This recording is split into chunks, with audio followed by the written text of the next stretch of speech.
allowing people, or maybe even people, to vote more than once. Because if I'm somebody's friend and is the presiding officer, and I come and I say my ID number is this, and that ID number is basically entered, this information is populated there, and I'm allowed by the presiding officer, then it is possible that you can even do it ceremoniously when people are tired.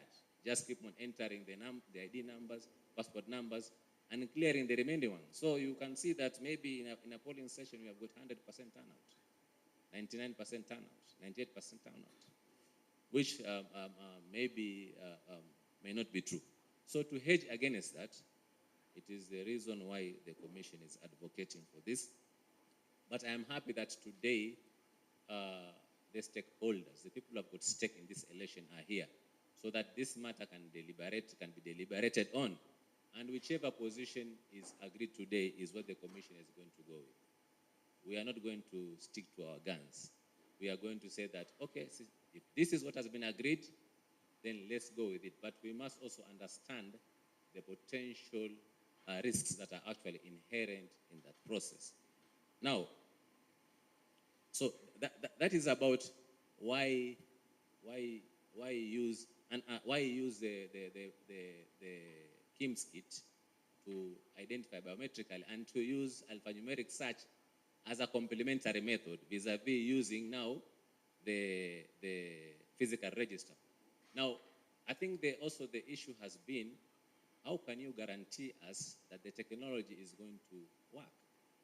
It's going to work without failing us, so that we can be comfortable as we are conducting ourselves, as people are voting. What assurance can the Commission give us? I think this is a challenge to us.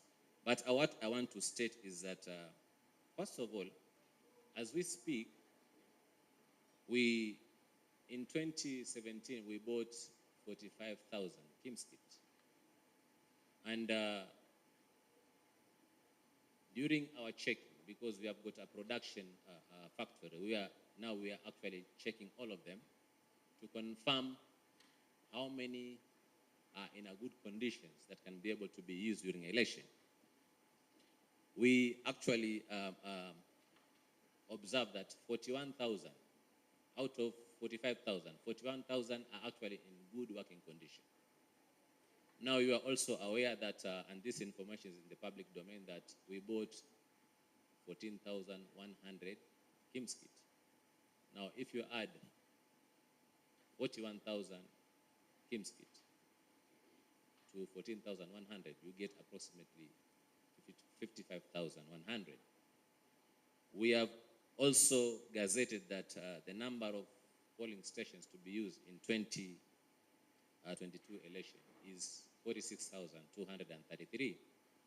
If you subtract 55,100 from 46,233, the figure that you get, if you divide by 1,450 words, you will get that we will have 6 backup KIMS kits per word. Now, in comparison to 2017, we had 45,000. And the number of polling stations were 40,883.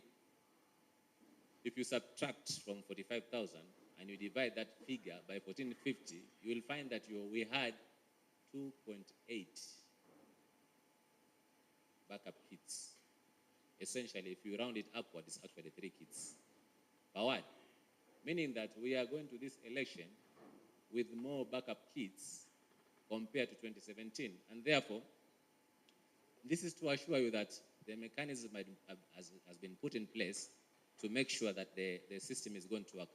Also, what I wanted to let you know is that the KIMS kit, as I said, it works offline in terms of identification. It does not connect to any back end in terms of identification, because, like I said, the information regarding the register is the resident in the SD card. That is the biographic as well as the biometric information. Suppose we have a challenge with one KIMS kit, and based on our assessment, it's beyond repair, we cannot be able to use it.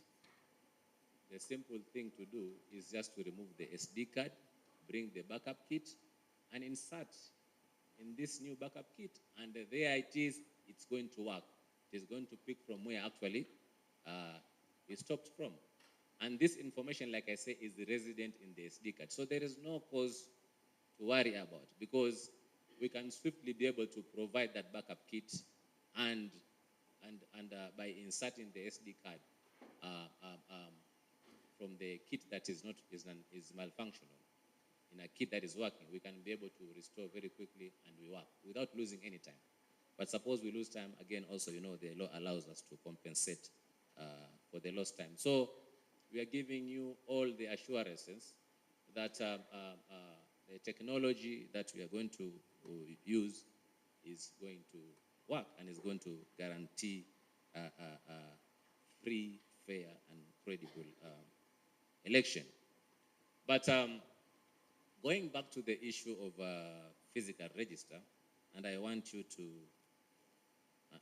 go to the second slide. I want us to take ourselves back to 2017, whereby this similar issue was actually litigated upon, and it was actually litigated under Civil Appeal number 328 of 2017, in a case where the IEBC was sued. So it was a case between NASA and IEBC. In this petition, the aggrieved party argued that voter identification and transmission of election results should be exclusively electronic. That was the argument in 2017. And the court litigated on this case, and this petition was actually dismissed.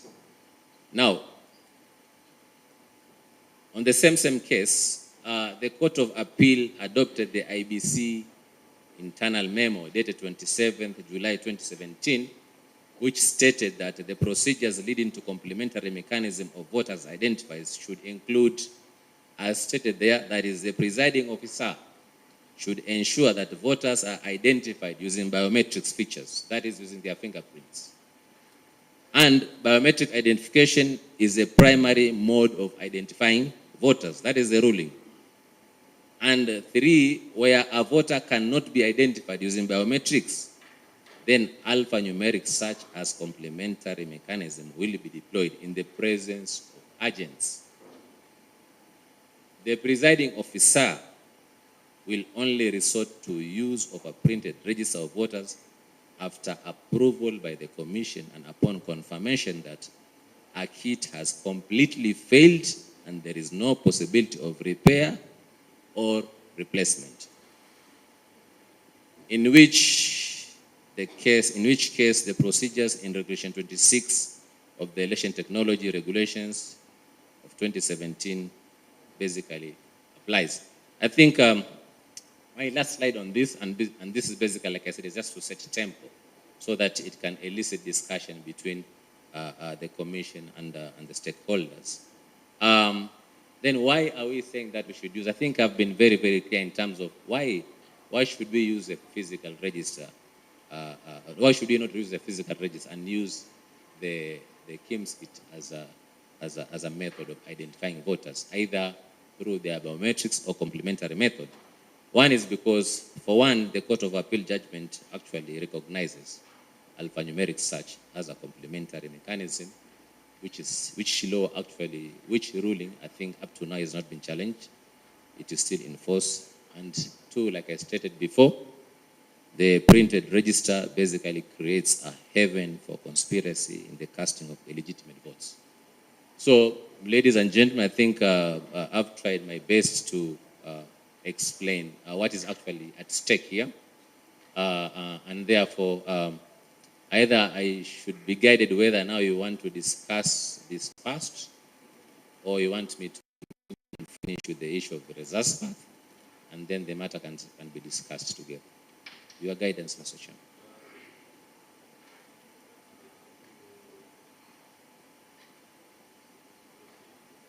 I proceed. Thank you, Mr. Chairman. I know the candidates are very busy. They want to finish check with this and they go on the press. Unless you want to have a cup of tea, we finish with this and yes. We finish one by one. Finish with the print register, and go to the next one.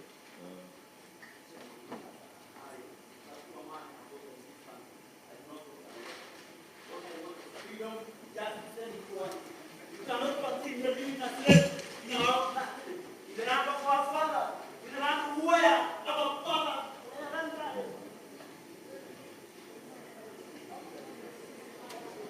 So that Maybe gentleman. if he has a random, maybe it can be received. But if you allow me, I'll ask the question. Silence, please.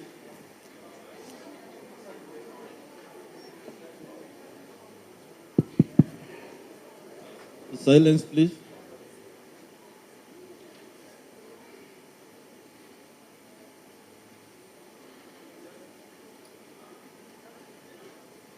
Yeah, so I think the feeling is that we deal with the issue one by one. So let's discuss the issue of the printed register and the digital register, and then move on to the issue of results transmission. Thank you. And now I believe is a discussion between the stakeholders. Thank you. Yes, so I'll chair the plenary. We shall have, I see the Azimio presidential candidate has the mic. And then we shall take all the comments and then we respond accordingly. Thank you. Thank you, Mr. Chairman. For this year, I wish if we is making a presentation, if we could go quickly to allow us more time for discussion. Now, I have two of my officers here who have issues to raise on the matter that has been explained here. The Paul, no. Chairman, first, on the issue of the complementary system, we did write a letter on the 27th of June, and we were hoping that we would have gotten a response to that. But what CEO has said about what the Court of Appeal said was not correct. Because what the case did say at the High Court was that a complementary system must be different under Section 44A, must be different than what you have under Section 44. And in fact, they said that that is why Section 44A uses the word notwithstanding. And Section 44 says that you use technology. So when Section 44A tells you to have a complementary system, it says a system that is complementary to technology. So you cannot revert back to Section 44 again to a system under Section 44 when it has failed.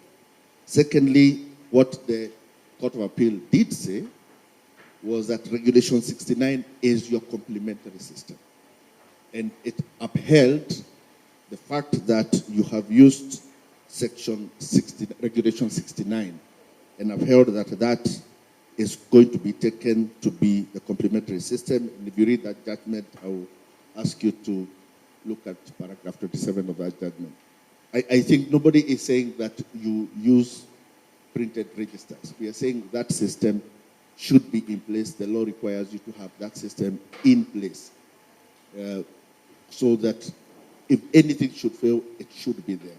What is concerning is not that the insistence is that you don't use technology. I said, yes, use technology, use all the systems that have been described, but the law requires you to have that system in place. Whether it is going to be used or not, but the law requires you to have it in place.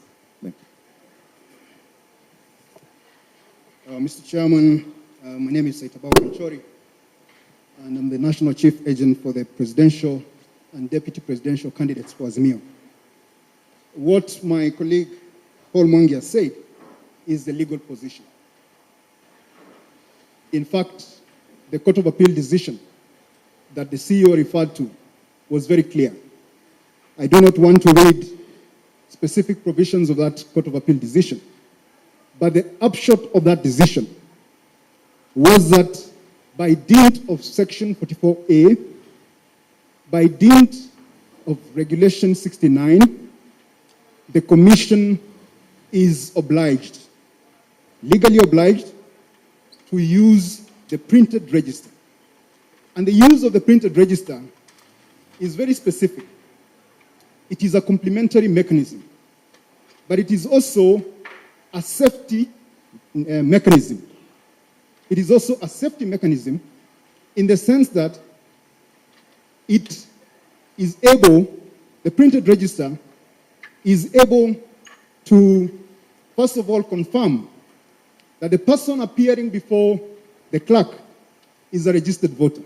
That is why the law requires that when a voter appears, the clerk calls out the name of the voter as it appears in the printed register. Also, the reason that the law requires that the name of the voter is struck out or cancelled from the printed register is because you are able to confirm at a glance from the printed register who has voted and who has not. And lastly, the printed register has never been the problem in our elections. I think for the Commission to say in broad daylight that all the problems that we have had in our elections, and there have been many, are the fault of the printed register, I think that is not true, and it is not the position. In 2017, the problem was transmission of results. Could the Commission tell us how the printed register was involved in the transmission of results? Having said that, the law is clear. The printed register has to be used as a complementary mechanism. The law has not been amended. The Commission has not made any efforts to amend the law. Section 44A is still there. Regulation 69 is still there. And so it is our position that for elections to be free and fair, the law has to be upheld to the letter. We are concerned that if the law is not upheld, then anyone can go to court. If the printed register is not used according to the law, then someone can go to court and say these elections were not held in compliance with the law.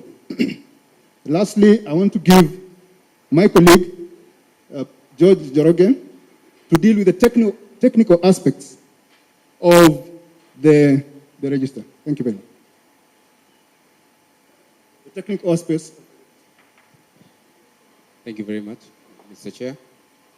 I think you did speak to the issue of the KIMS kit, and of particular interest is the issue you talked about the SD cards.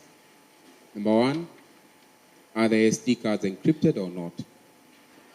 When you talk about the SD cards archiving the data, are you manipulating the database as it is, as a user, as the respective voters are voting? Now, one of the things that has come out very clearly was the issue of the KIMS kit. Now, how likely are we to identify all the voters, in particular the prisms, in reading the data of the user, the fingerprints, in terms of guarantee?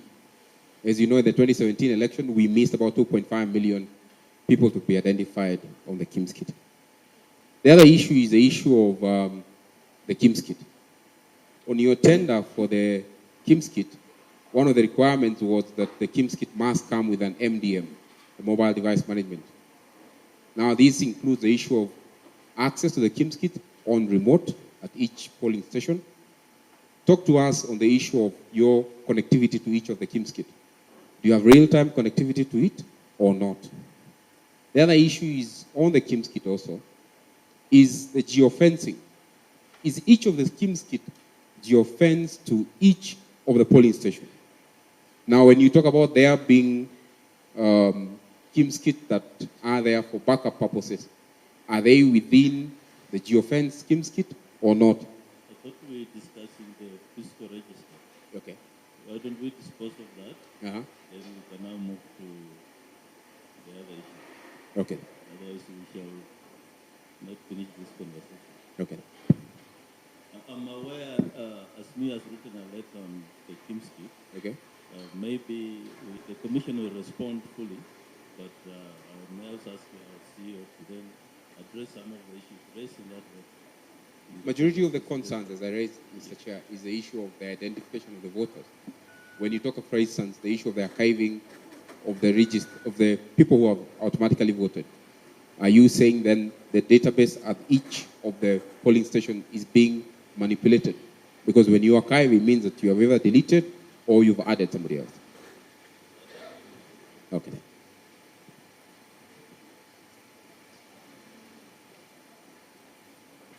We have another team. Let's take UDA. Then we go to Agano. Then we come to Roots. You like to say anything? No. So UDA then Agano on the issue. Thank you, Chair.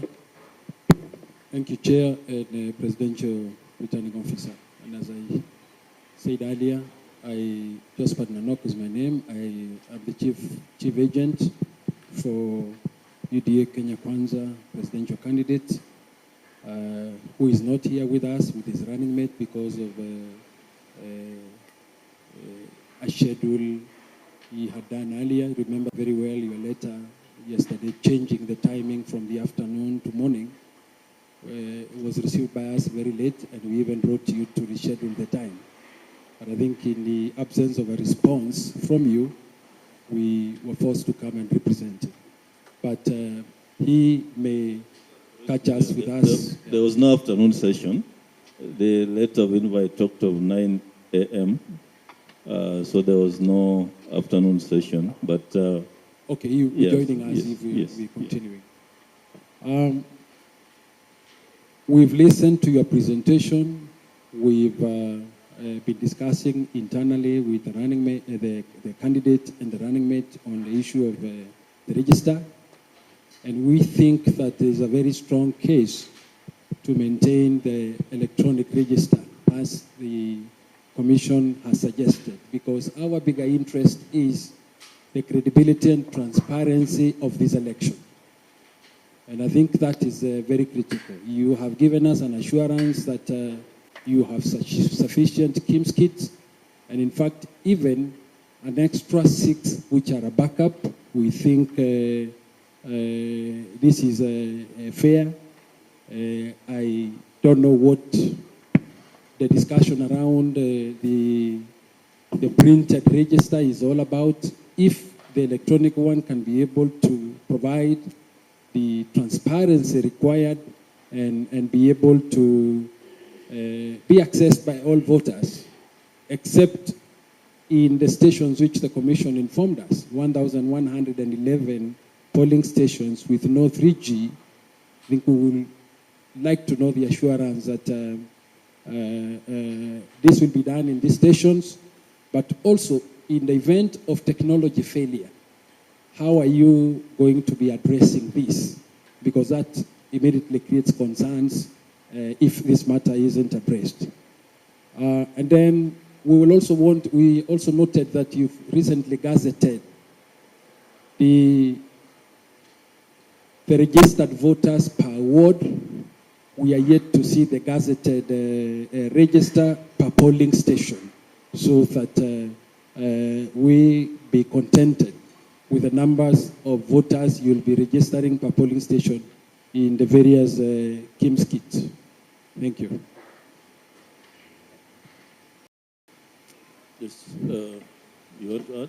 Yes, I would want to add something towards my colleagues' presentations regarding KIMS kits or the use of the physical register.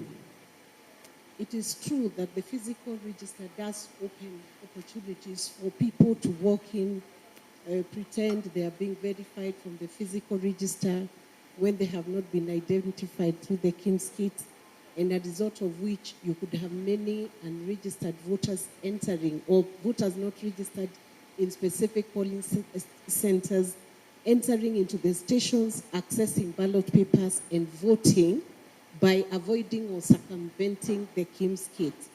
Notably, the electronic identification of voters is a primary mode of identification. we should now not create a system that gives us a circumvent of that identification system. It will be very sad if we drive Kenya back to the place where we started many years ago, where identification was only being done through the physical register. So from my end, I would be more interested in knowing what is loaded in the KIMS kit. What register is loaded in the KIMS kit? Because even if you printed that register and what is in the KIMS kit is what is in the physical register, nobody then needs to worry. The good thing about the KIMS kit, it has digital footprints. It can actually say, we have 20 people who walked into this station, and as opposed to the physical register, if 30 people walked in, you're not able to verify using their identification, their biometrics. You're not able to say, using biometrics, that a real human being walked in, or that human being was only given one vote. One man, one vote, one woman, one vote.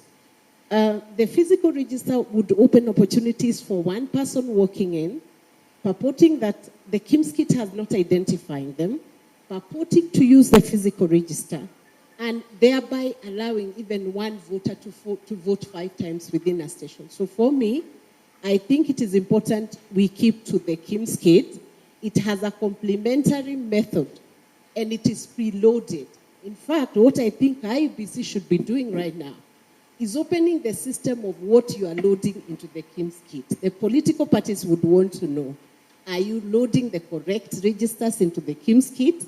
Where is the audit report by KPMG? How many voters have been transferred to wrong polling stations? Have they been restored back to their polling centers? Once we verify we have the right register going into the KIMS kit, then we will have the confidence that what is preloaded into the KIMS kit is going to be okay. We are also aware of the fact that the identification system is not using the network system, because we assume you have preloaded that record into the KIMS kit. So whether there is network failure or no network failure, a voter can still be identified through the KIMS kit. The network story only comes in at stage 2, where you are doing the results transmission. And that's a discussion, I believe, which is in the agenda. But for the time being, the UDA position, the Kenya Kwanza position, is that identification of voters must have digital footprints, and we stick with the technology, no physical registers. Agano. Thank you, Chair. For record, we would like to say that we in Agano, and I myself as a presidential candidate, have no problem with electronic voter identification. We're speaking both from a party position, and for me, it's experiential, as I'll explain in a short while. I've not heard the CEO say that the alphanumeric will not be available.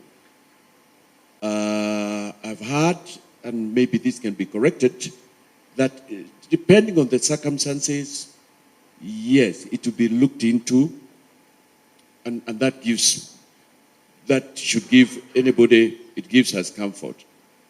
The only area that would be of worry to us is what happened if there was no connectivity and things like that.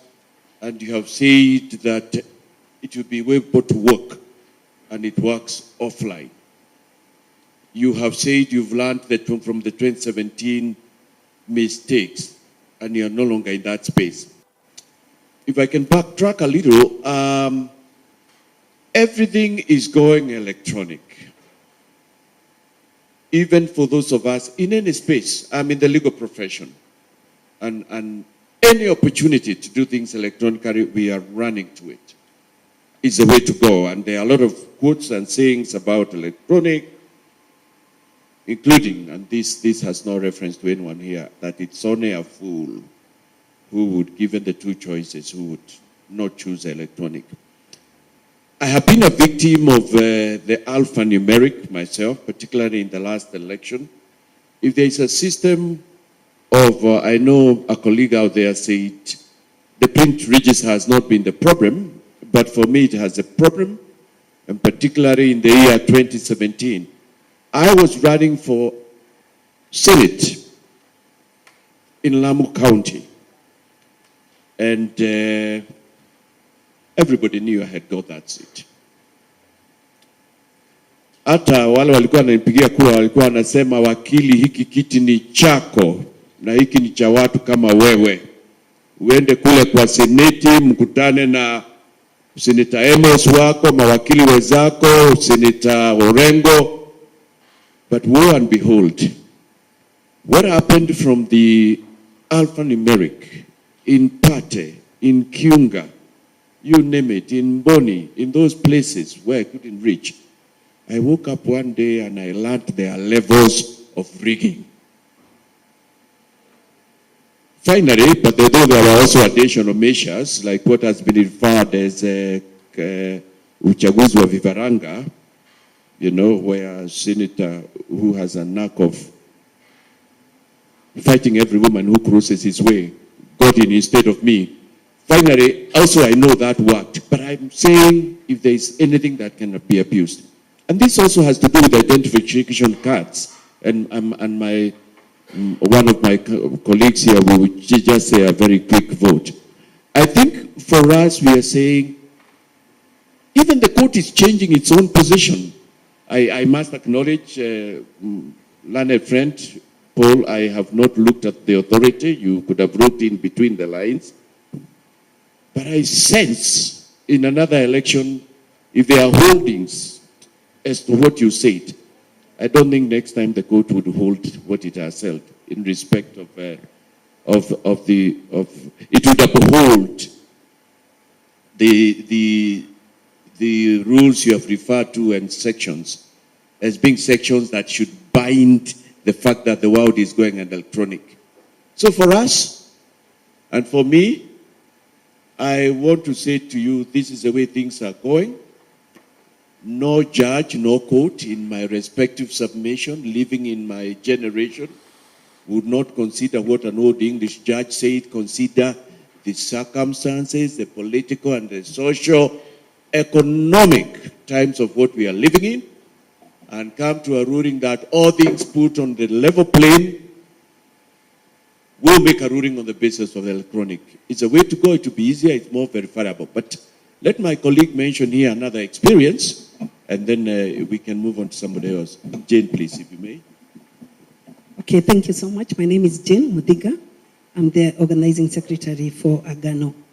In the past, you've had cases whereby desperate candidates would go to the ground and maybe buy ID cards from some youth or the like, or sometimes you may have a voter who have lost an ID just a few days, a few weeks or something before the day of voting. So the CEO, maybe I would want some clarification on this, that when you talk about the use of electronic system, first preference, and in this preference, actually, the most important part is identification through the fingerprint, the fingerprints. That means that the first option is using the fingertips, and then the second option would be the biometric.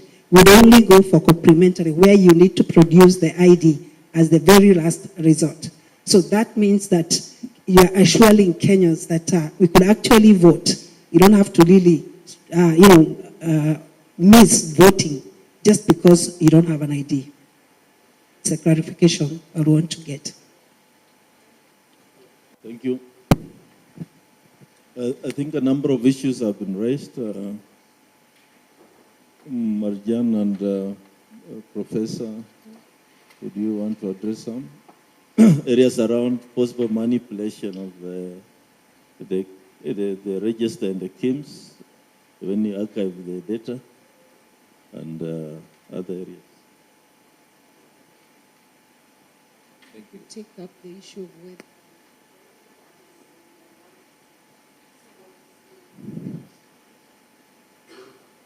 Thank you. You could Thank take you. up that issue of whether political parties could be allowed to observe the e-register that is being loaded onto the KIMS kit.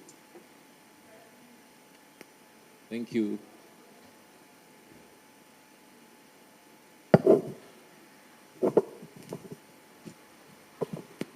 maybe as you respond, you might want also to comment with the fact that there is an interim order against a commission that requires you to have the registers, and your lawyers came to court and said that the registers are ready and that they are there. And an interim order was saying that you must provide them on election day. Maybe you want to comment on the issue of compliance with that order. Thank you. Thank you very much. The issues related to legal aspects of the register.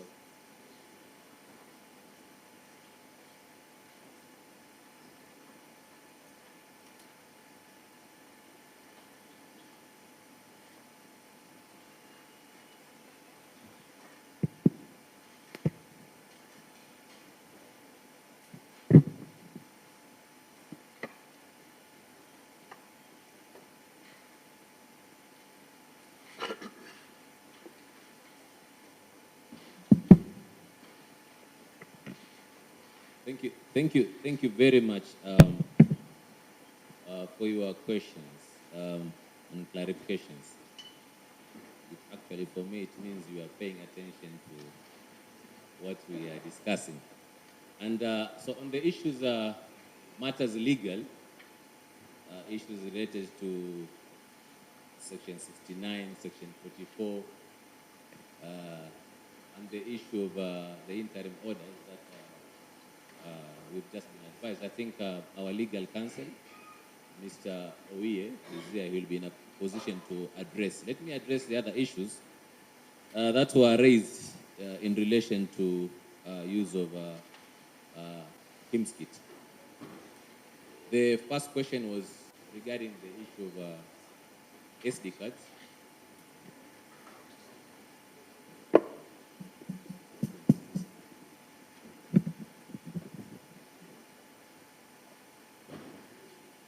So the first question was on the issue of SD cards and whether the SD cards are actually encrypted or not. My answer to that question is yes. The SD card is the information that resides in the SD card is encrypted, and therefore, if the SD card is going to be lost, nobody can be able to access that information unless you have the decryption key. So then the information actually inside the SD card is actually secure. The other question is on the archiving of the voters who have already voted. Yes, the system basically automatically archives any person who has voted. And archiving does not mean deleting. Archiving means that you are marked that you have already voted. And therefore, this information, if we are even to avail it in the future, we can even tell you who has voted. The only thing we cannot be able to tell you who he has voted for who.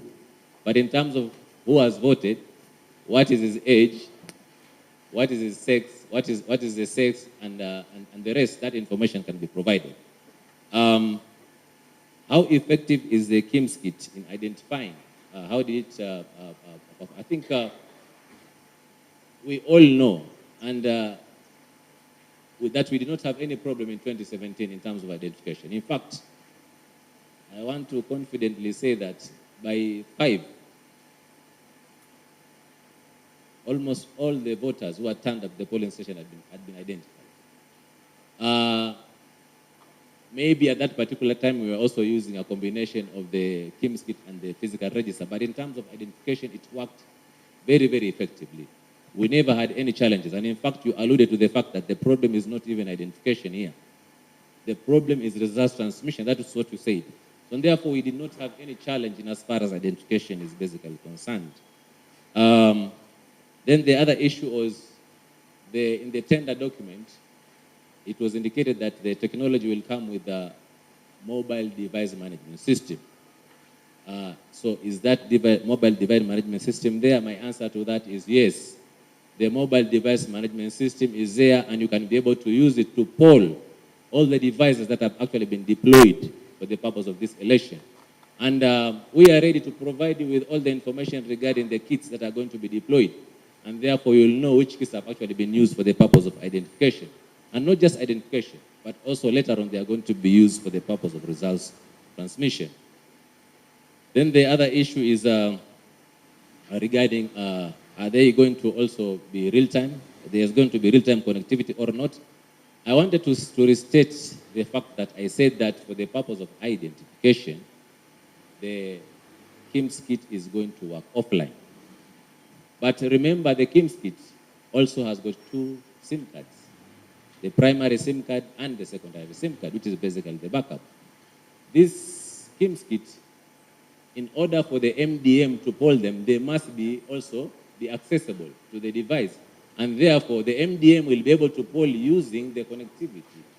And therefore, you are able now to poll and say, this device is actually working, it's actually at this particular place. And therefore, the KIMS kit, and I also stated before that the KIMS kit will be used to transmit the turnout at a specific time. It cannot transmit when it's not connected. So it's going to be connected so that you can be able to poll and that you can be able to send some information regarding turnout. But in as far as identification is concerned, the KIMS kit is going to be used offline. Now, there's a second question that basically followed that. Is the KIMS kit geo-fenced? And the other backup kits, are they geo-fenced? My answer to is yes, because at the opening of the polling station, whereby the information in the KIMS kit is going to be for a given sector beyond the polling station. At the opening of the polling station, you use the QR code to lock the polling station to the 700 voters who are actually in that polling station. And therefore, the information that is going to be used for the purpose of identification is going to be the 700 maximum, or the 200, or the 19, whoever has actually been is in that polling station. So the KIMS kit is going to lock itself. It is going to lock itself to the 700 voters for that specific polling station. And therefore, all identification will be going through the 700 or the number of registered voters in that polling station. So that is how the KIMS kit is going to work. I think there was the issue of, and also the backup kits. The backup kits also, you also asked whether they're also going to be geofence. My answer to is yes. Before you use them, still, when you bring the backup kit and you insert the SD card, the SD card, you still also need to use the QR code to lock yourself the same 700 voters. So you are not going to go away from that. You are going to use the 700 voters in that specific polling station. In terms of a gazetted, registered polling station, I think at some opportune time, the Commission is going to gazette the number of voters in each and every polling station. That is going to be done. IBC, can IBC demonstrate what is being populated in the SD cards? I think this is something that the Commission can be able to deliberate upon and provide its direction on the same. But personally, as a person, I have no problem. I have no problem in stakeholders going to observe what is actually being done. Like I said, we have got a factory specifically for producing the KIMS kit. Even as we speak, there are people who are working there. We have not reached that stage of populating information into the duplicating the SD card. But if that is requested, I'm sure the Commission actually, they are hearing and they can be able to provide direction with regard to that. I also wanted to, there was a question for me just to provide assurance that that everybody is going to vote if we are going to use this method. Yes, everybody is going to vote. Who is a legitimate voter is going to vote if we use the KIMS kit.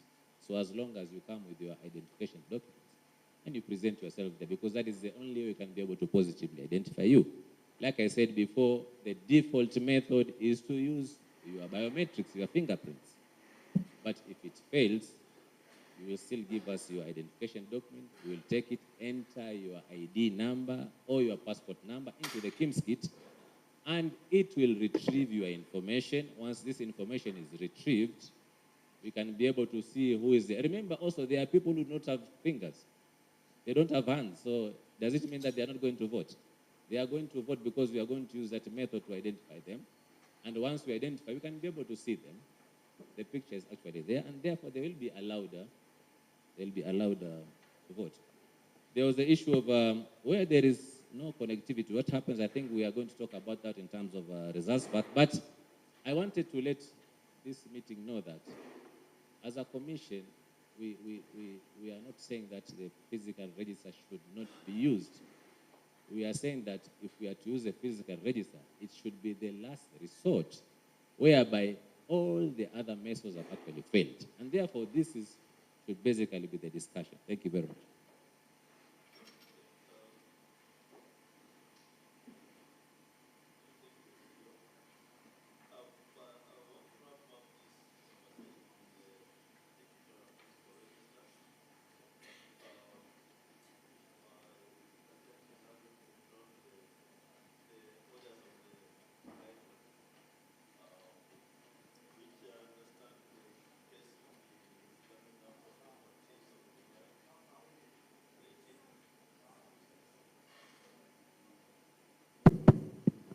Yes. Sorry, I see the media is on this side. The case in the High Court is coming up on 18th of July here in the parties hearing. But meanwhile, there are conservatory orders staying the decision of the Commission to use the digital, to use the fiscal. They'll use the digital register exclusively of the fiscal register. That's my understanding from Mr. Paul Mange and Mr. Oye. What we shall do as we wait for the hearing and determination of that case is the Commission then will proceed with the ballot printing as well as printing the register for each polling station in terms of what we have in the KIMS kit as we await that determination of that case or further deliberations. I don't know who went to court, but I'm sure the lawyers then can advise on the way forward. Instead of us discussing here, because the matter's in court, I think we leave it that way for now. We shall print the register as we wait for other deliberations in court and or any other forms of discussions and settlement. I think that will be the way out for this matter. We can move on to the next item. There is one aspect you have not still handled, the issue of whether you can allow accountability and verifiability of the content that is being loaded, whether the Commission is open enough to allow political parties to observe the process of what is being loaded into the KIMS kit.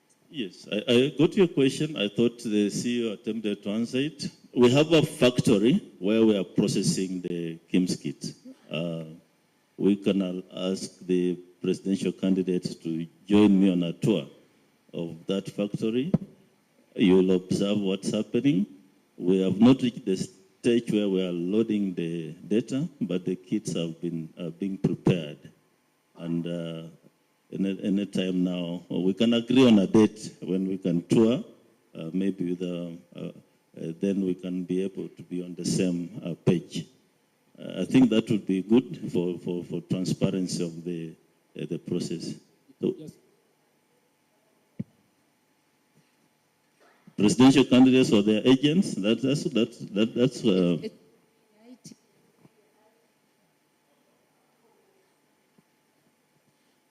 yeah, we can work around that. Let's agree on that. But a very small number of maybe maximum 2 people from each side, because of the sensitivity of the process.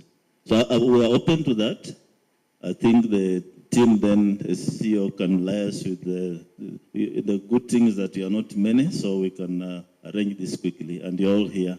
By the end of this session, we can agree. Just on a related matter to that, the law mandates the Commission to set up a technology committee. I don't know when you are going to be setting that one up. I think a lot of the technical issues we are discussing will be thrashed out if you set up that technology committee and have stakeholders be part of it.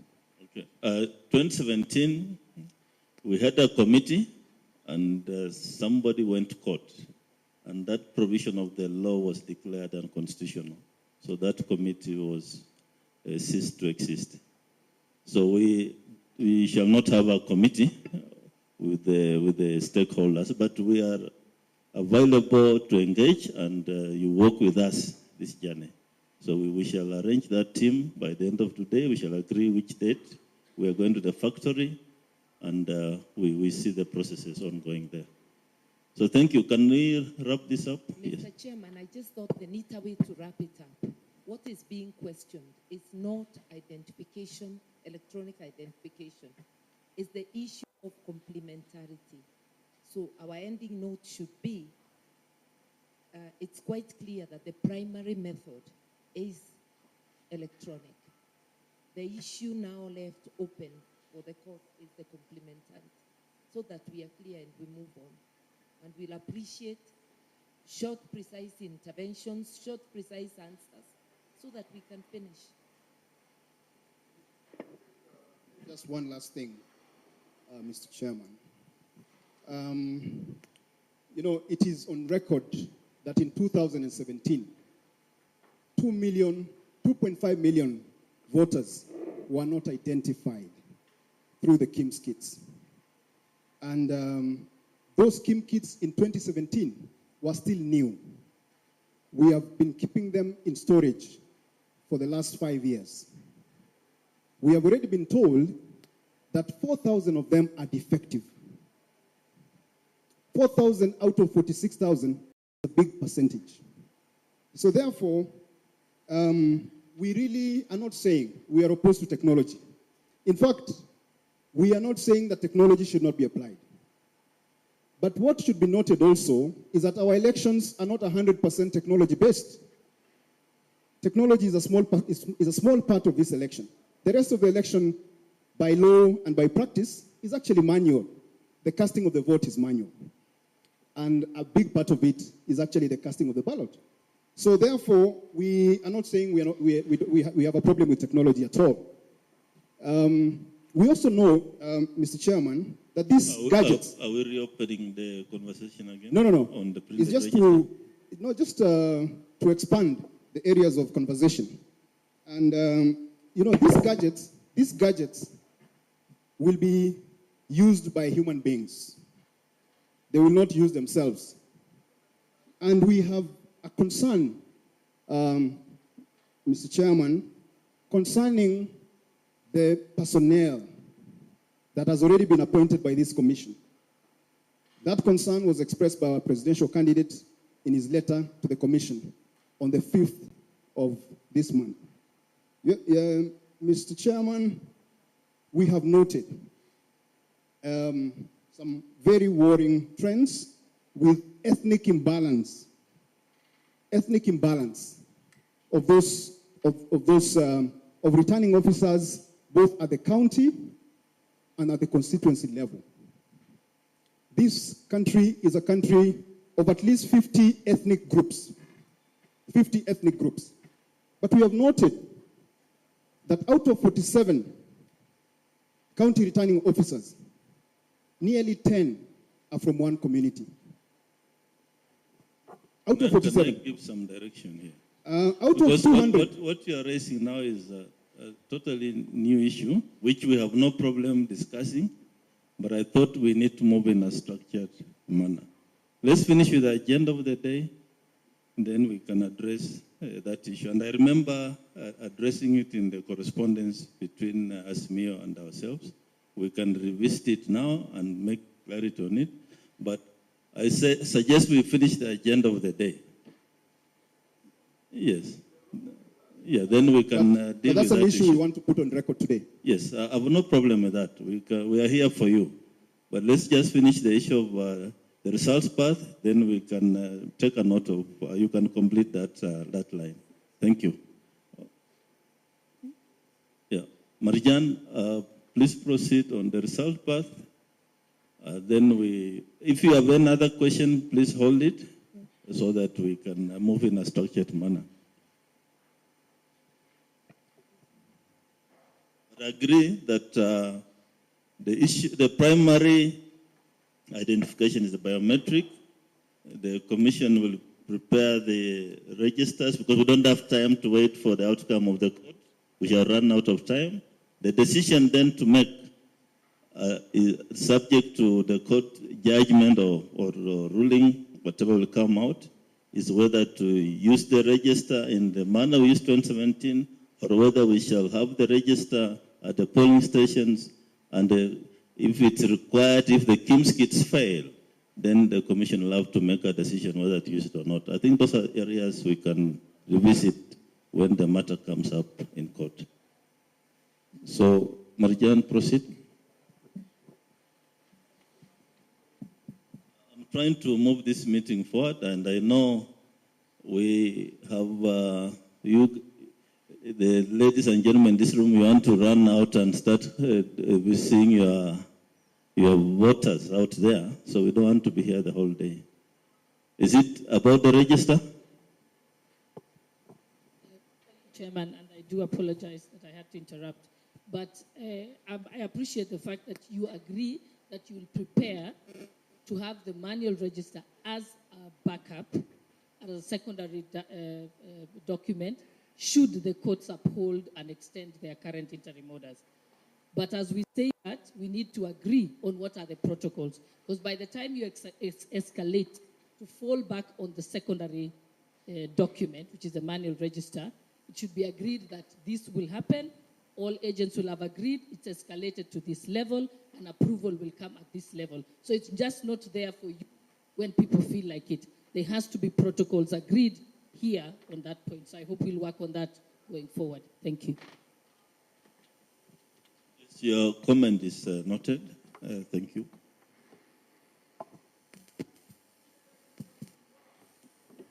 I wanted somebody to project the... And, briefly, not much detail, just run through. Yeah. Very good. Thank you very much. So it's about the results part. So what normally will happen after voting has been done, counting has been completed, the results from 34A is going to be filled by the presiding officer after the counting, and this results is going to be confirmed by the agents. Once they confirm, then the returning officer, the presiding officer, and the agents will sign the Form 34A. After signing the Form 34A, the presiding officer will now launch the results transmission application, and after that, they will capture the image of the Form 34A and transmit the Form 34A to the National Tallying Center as well as the Constituency Tallying Center. And thereafter, the presiding officer will give copies of the Form 34As to all the agents. One copy is going to be pasted on the ballot box. One copy is going to be pasted at the door of the polling station. And after that, the presiding officer will then now move physically with the physical documents, that is the Form 34As, to the Constituency Tallying Center. The Constituency Tallying Center returning officer is going to receive the Form 34As, and of course, before that, we would have been in a position to access the images of what was scanned before and sent at the polling station. So through our backend system, the returning officer is in a position to access the images of the Form 34As for the respective constituency.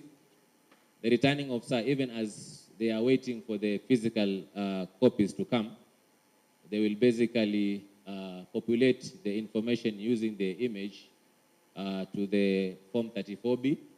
Form 34B is a collation of all the Form 34As.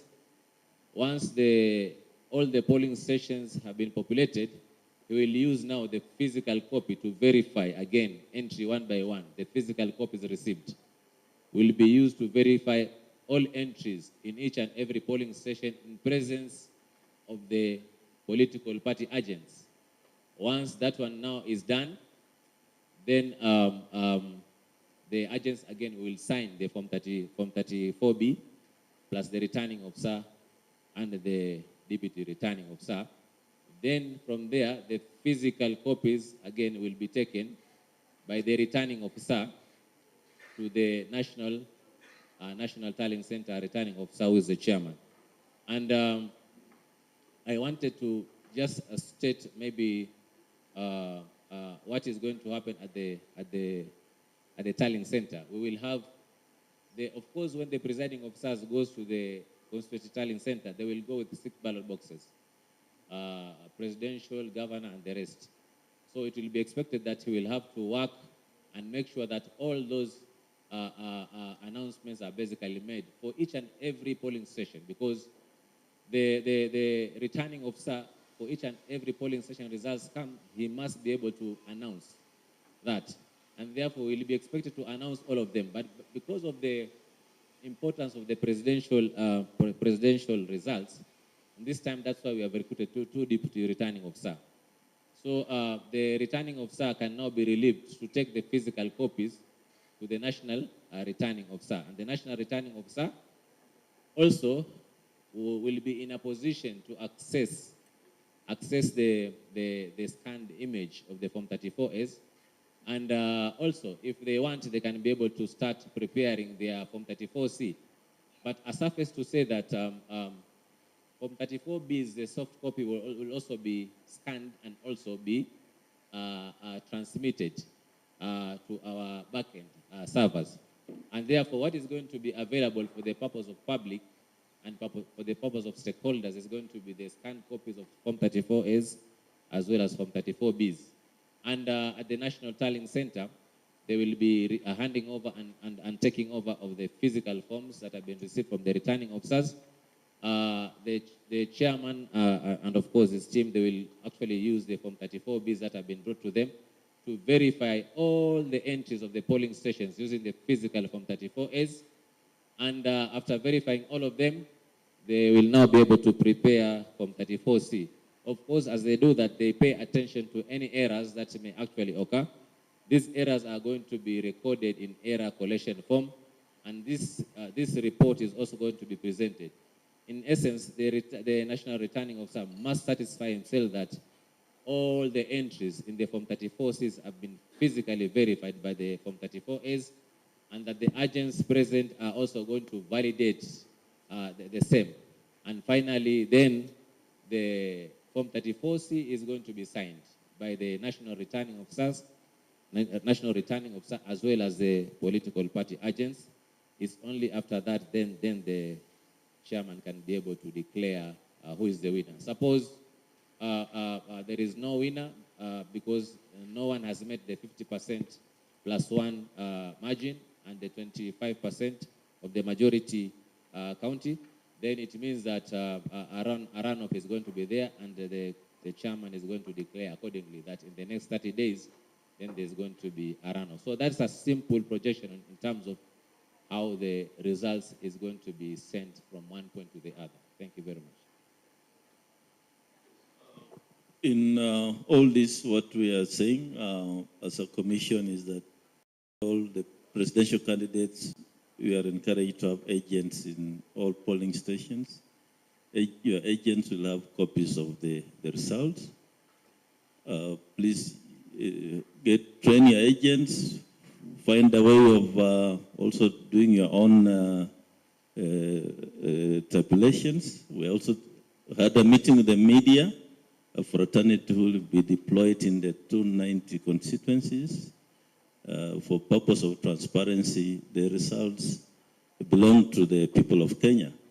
And the commission will do its part, ensure that all the results are transmitted. There will be a public portal for the media, for the transmitted scanned copies of the forms. The images of the forms arriving at the National Tallying Center will be verified against the physical copies. Before then, the commission prepares that 4C. So all those measures form part of the results path. So let's now have your input, comments, starting with the Azimio. Then we move to Uda. Agano, if you have anything, and Roots Party in that order. Thank you. I think you'll allow me to cover a few points, all related and very, very fast. One of them is the issue of agents. The perennial complaint in every petition, whether presidential or gubernatorial, like I participated in, is kicking out of the agents by your presiding officers. So to enhance transparency, we are proposing that you not only release the identification badges for agents to candidates 2 days before, but that identification plus the oath are the only thing an agent needs to get access, and your officers must not have any authority to send out an agent unless if an agent commits a criminal offense, in which case the police at that polling station will have recorded that incident. I want to agree with your proposal that agents should sign. Therefore, the presence of the agent, unless if they have committed a criminal offense and the party is at liberty to replace, the signing of the result form 34A and in all other elections by the agents ought to be mandatory, and your form should have a column for the agent to say, I agree or disagree with the results. We also want, it's good you are transmitting the results. You have promised us copies, but you've been printing only 6 copies of the form, 4 of which are for use by the commission. As you can see in this presidential election, we are 4 presidential candidates. Therefore, 2 copies are not enough. We don't want to ask you to print more copies and incur more money for the government. We just want the right as agents to be able to take WhatsApp images of the form once it is ready. That way, whatever you transmit electronically cannot have Vifaranga via computer, because the form will be out, everybody will have it, and the press, if they are in the room, will also have it. The gag on announcing what is tallied at the station should be removed. When either the press or other people say how many votes were garnered, and they are on that form, they're not making the official announcement. They're giving the provision. They just state, this is what we witnessed. That enhances transparency. So 2 things. Your officers must not have the right to send out agents unless if there is an incident recorded by the police and the party has a right to replace. Number 2, WhatsApp images. Those who are able to have smartphones, and I'm certain that in every room there will be at least 1 or 2 people with a smartphone. We must take WhatsApp images. The story of the Vifaranga via computer will die at that stage, and that will enhance the transparency of the elections, which is ordered or commanded by Article 86 of the Constitution.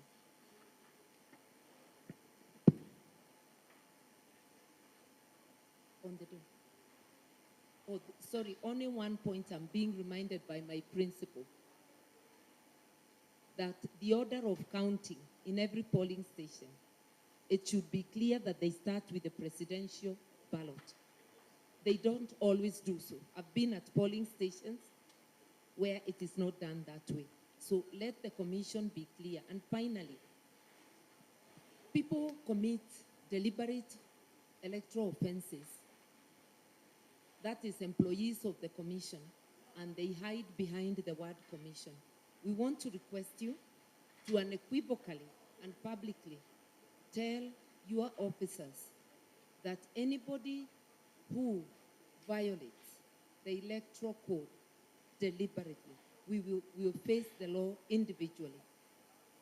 Last year, I tried to privately prosecute 3 of your officers. Now that we are busy in elections, I may drop the appeal, but we need them to know that it is personal responsibility. The elephant called the commission must be dissected to that polling clerk, to that candidate, to everybody. Thank you. So that we don't come back, I'm being reminded that, oh, okay, I think the audit report had already been asked in the previous by our competition in UDA, and I think we are in agreement that yes, we need the audit report by KPMG, but that now can also be bared to us as we inspect your factory. Thank you. UDA. Thank you, Chair. On the 9th of June, when you invited party representatives, candidates, and their agents to simulate the electronic transmission, result transmission system, the stakeholders pointed quite a number of shortcomings on that system that was presented to us. Number one, it was not user-friendly. We asked you to make it user-friendly. And the second, there were also a number of other bottlenecks, particularly transmission and the time it was taking for information to be transmitted from a polling station to you. I think we would like to know what effort has been made, or whether you're going to be doing another simulation that includes the comments we had made.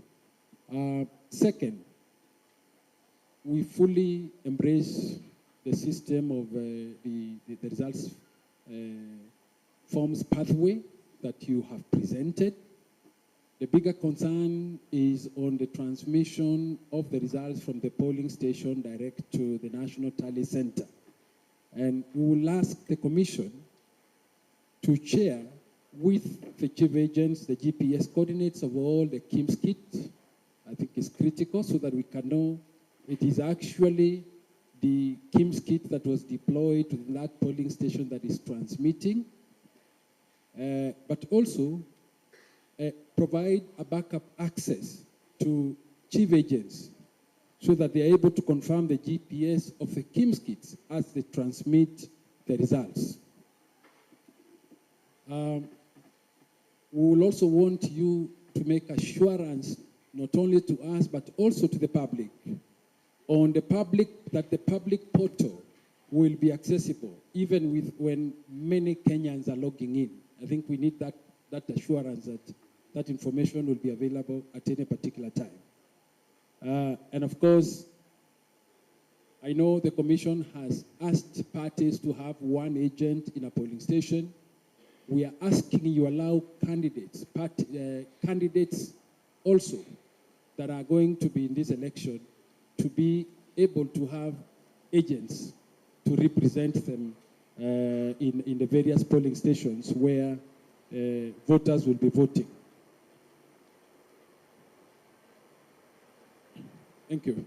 Unless my colleagues wants to add, I think Dr. Linda Musumba is head of legal in Presidential Secretariat.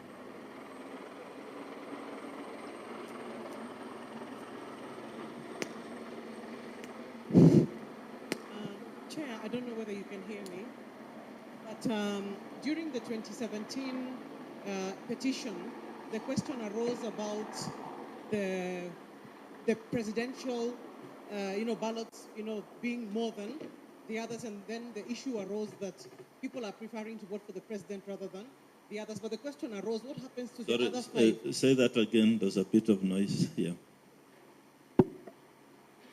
Sorry, Chair, I was asking, during the 2017 presidential election petition, the question arose, what happens to the other 5 ballot papers where a person does not wish to vote for the president? And the Commission, through that process, explained that each ballot paper, even if one opts or elects not to mark it, ought to put it inside the different ballot boxes. So we just wanted to know the accountability mechanism that the Commission has put in place to ensure that if we're going to get 2,000, let's say, votes in a ballot box for presidential, that we shall get the same number in the others, so that we don't have a situation where the papers in the presidential are many more than in the other boxes. We just wanted that accountability mechanism to be explained. Thank you. Yes, now on the, let's finish with Uda, you're done. I'll go to Agano, then I see Azimio is not done yet, but let's finish with Agano first. Yeah. Asante mwenyekiti, yangu tu ni kuongezea yale yamesemwa na wenzangu na kusema hivi, ningependa kuomba commission ya kwamba muongezee matangazo ya kuwaelimisha Wakenya kuhusu haki zao kwa polling station. Ni ukweli wa kwamba returning officer hawa wenyu hata hao wanariki kushinda wengine wote. They confuse people. They act like they are small gods. And if you don't have an agent, you are at their mercy in the particular place. Na kaza kama mimi sijui kama nitaweza kupata maagent kote, Madera na kwingineko. Unajua mimi sina pesa ya serikali ama ya kashfa ya kuandika maagent popote. And I have seen them do these things. But let me finish my point. Let me speak to the point. Let's have some decorum in the meeting. No. Yeah, yes, I'm talking the truth. Yes. Please run more campaigns, please, on educating on their rights. I agree with the honorable running mate. Allow people to use electronic gadgets to capture what's happening, because there's a lot of abuse that goes on there. And one more point from us, Bishop, very quickly. We want to seek leave, attend to other matters, but we have a very robust team behind us. We apologize for leaving before the end. But duty call.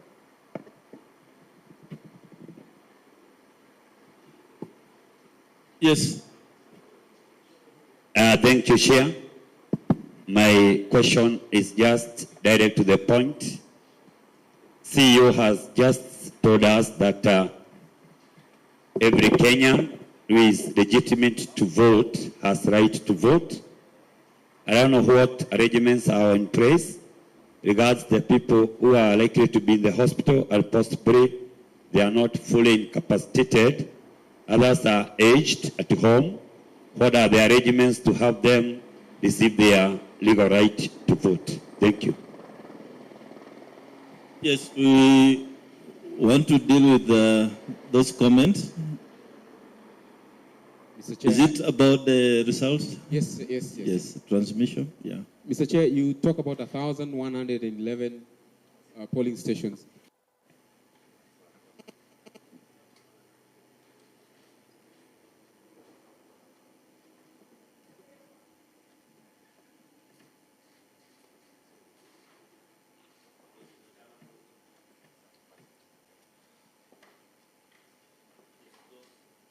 Mr. Chair, you talked about 1,111 polling stations that do not have connectivity to 3G. What methodology are you going to use to have access to all these polling stations? The second issue is the issue of the transmitted images. They will be stored in your servers, and you said you will have an access to a portal. Are you going to allow us to have an API access to that portal? And are we able to get it maybe 2 to 3 weeks prior for purpose of integration? The third issue is the issue of the transmission that has been raised earlier. Is that the process wasn't as successful as the simulation. Are you able to give us, number one, that the same can be redone again? Number two, whether the same can be commenced where all the police stations are tested so that we are able to successfully stress test the entire infrastructure.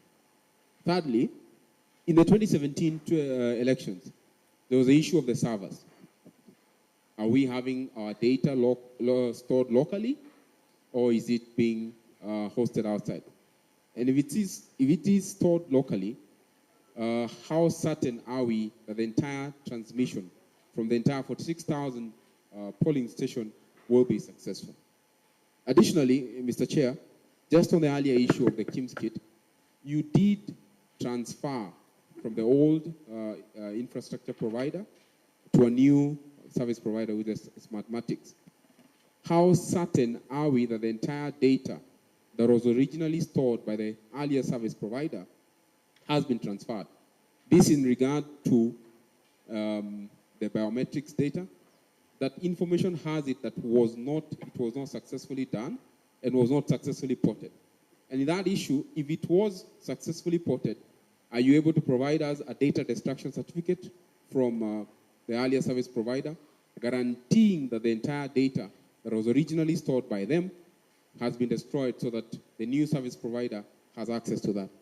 And finally, Mr. Chair, the data will be transmitted from each of the polling stations through a secure connection. How secure is the entire connection? Because earlier the CEO alluded to the fact that the transmission or each of the KIMS kit will remain offline until the time of connection. So technically, any KIMS kit can be able to transmit, because technically it means that if the KIMS kit are not necessarily online, the issue of geofencing is not there. The CEO talked about each of the KIMS kit will be geofenced. That is not the case, because what is geofenced technically is the SD card, but not the actual hardware, which should be restricted to operate within a given area. So what you have locked within each of the polling stations is the SD card, but not the actual hardware that we expect should be locked. Because if you don't lock the specific hardware, we have information that about 4,000 KIMS kits are lost. So technically, you're saying that anybody can walk in with any KIMS kit and be able to have access to the same. So provide us that update at least so that we're able to be sure of that. Then finally, the connectivity issue, Mr. Chair, just for a second. Yeah. We are saying that each of the polling center will provide an image.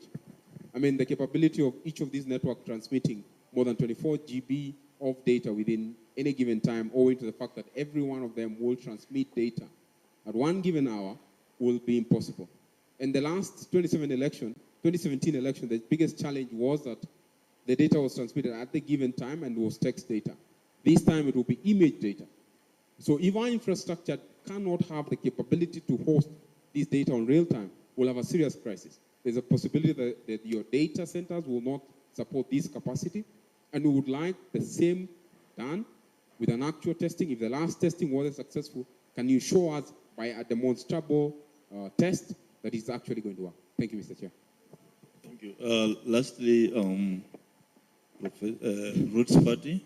Yeah, thank you, Chairman, for hosting us and the other presidential candidates. We'd like to appreciate what you have always done. You have, as you mentioned, an open door policy, you and your commissioners. Thank you for listening to our concerns. But for now, my presidential candidate and myself would request leave. We were here the first ones in the morning. We've just started our campaigns and we would like to attend to other matters. Thank you. Okay. Thank you. I will ask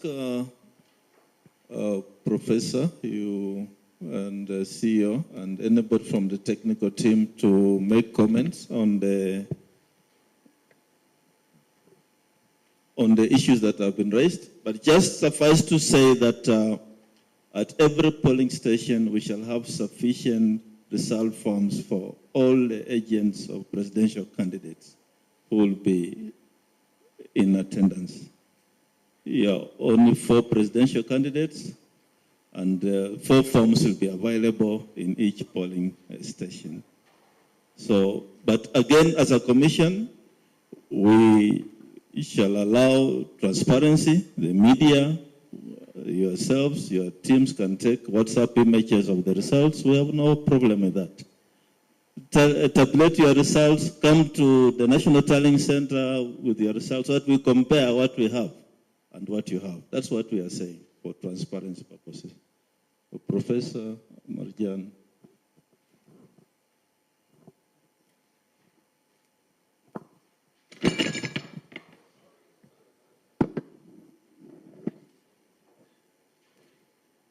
At least I'm safe.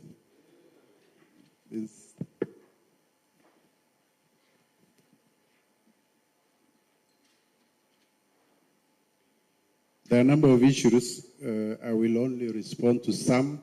I will leave others for my colleagues, including the CEO. The starting point is the issue of kicking out of agents by POs. We had discussion with our staff yesterday. As you may be aware, we have all our national staff undergoing a planning meeting as we speak in Bomas, planning for the election. And one of the things, one of the discussions we had was about agents. It is not the intention of the policy to kick out any agent of any political party or candidate. And if the allegations of agents being kicked out, then the commission needs to be alerted, the presiding officer needs to be alerted, the county election manager needs to be alerted so that action is taken against those POs. The issue of agents signing results form, it is provided for in the regulations. Agents will sign the results form, but from experience, we know some agents of some candidates, when their candidates are not winning, they don't want to sign the form. And the law envisages that not signing by an agent of the result form does not nullify the result. I think we should be clear on that as well.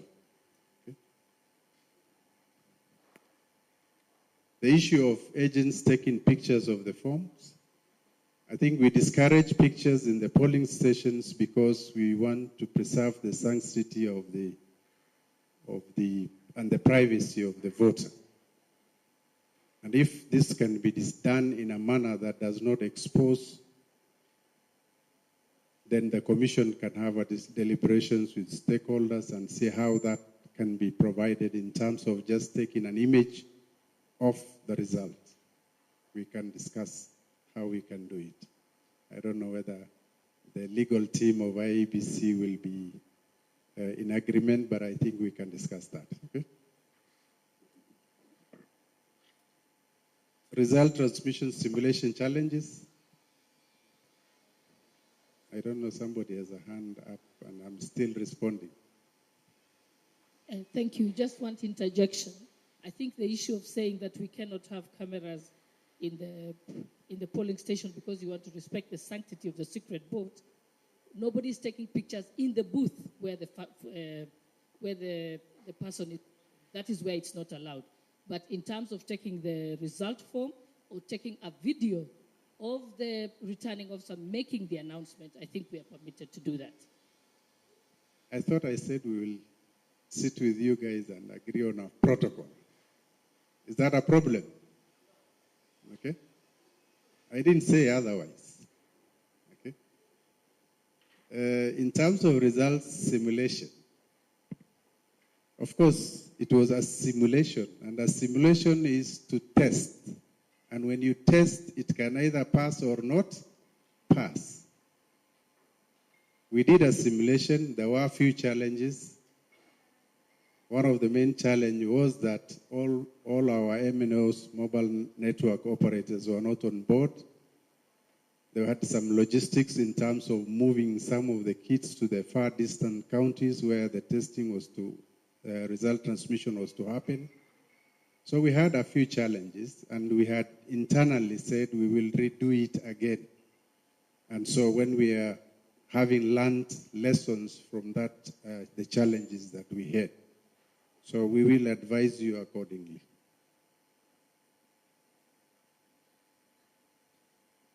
Now, yes, the GPS coordinates of all polling stations will be shared with political parties.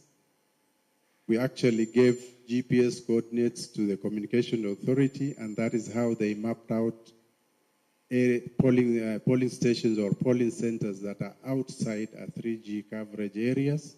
So this can be shared with political parties.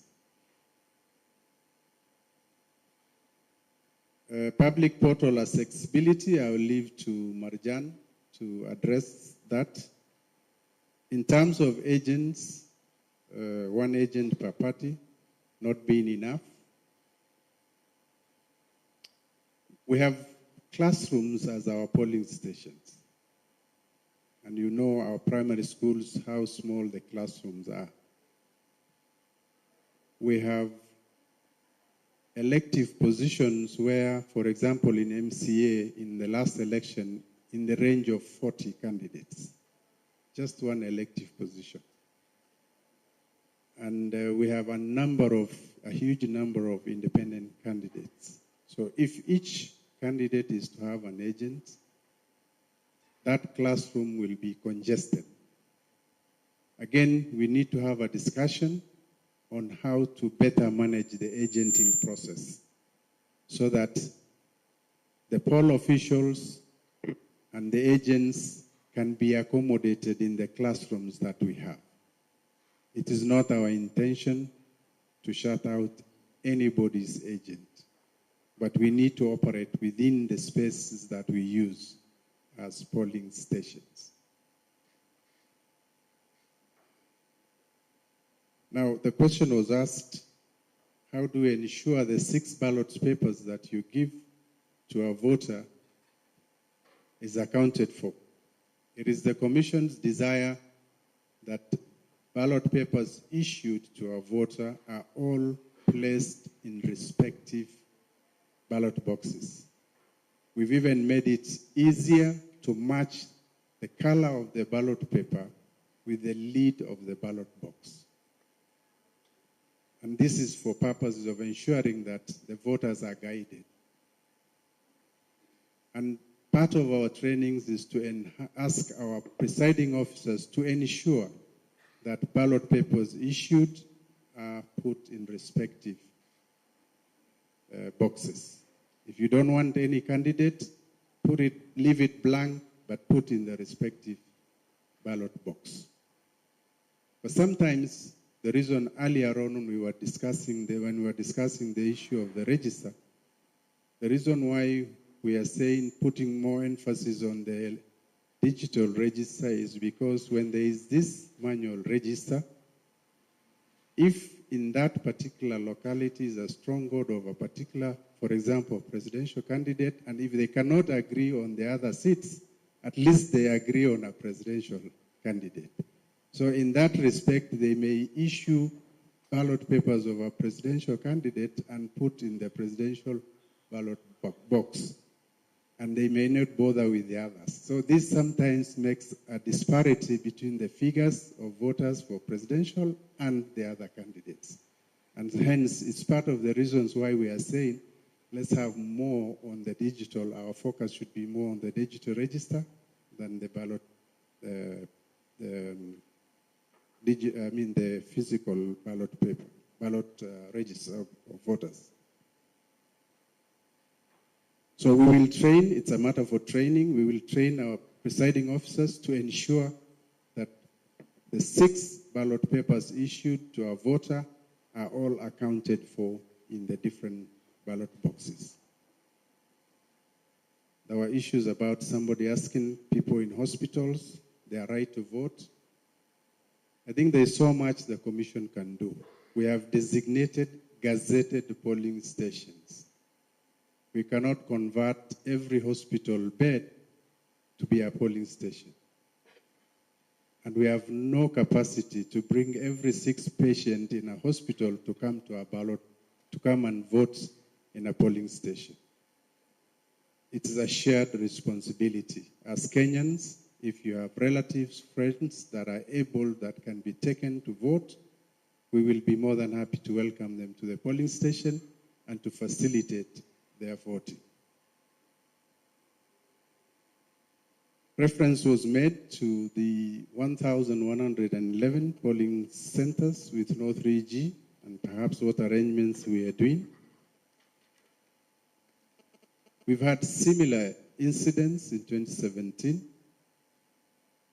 And as I've always responded to on this matter, funds allowing, we will deploy satellite modems to ensure that we have coverage in terms of network connectivity in those areas to facilitate transmission of the image of the result forms. In terms of API access, I'll leave it to Marjan. You can deal with that. And also handle that together with the stress test for simulation in terms of the digital images that comes to our servers. On the cloud storage, is it locally? We are not using any cloud storage this time. We are using our resources within the territory of Kenya. We are not outside the country. And so, in the event that there will be a cloud, it will be a cloud within the Kenyan space. But for now, our focus is on the infrastructure that we have deployed to be used within the country in terms of the primary and secondary data centers that we have in the country. The issue of all data in MOFO and the transmission of data from one service provider to the other, you can, Marjan, address that. As well as the geofencing of kits. Of course, geofencing, as you rightly put it, can only happen once they are online. But the beauty with the kit is that once it gets locked to that particular station, it cannot be used for another station.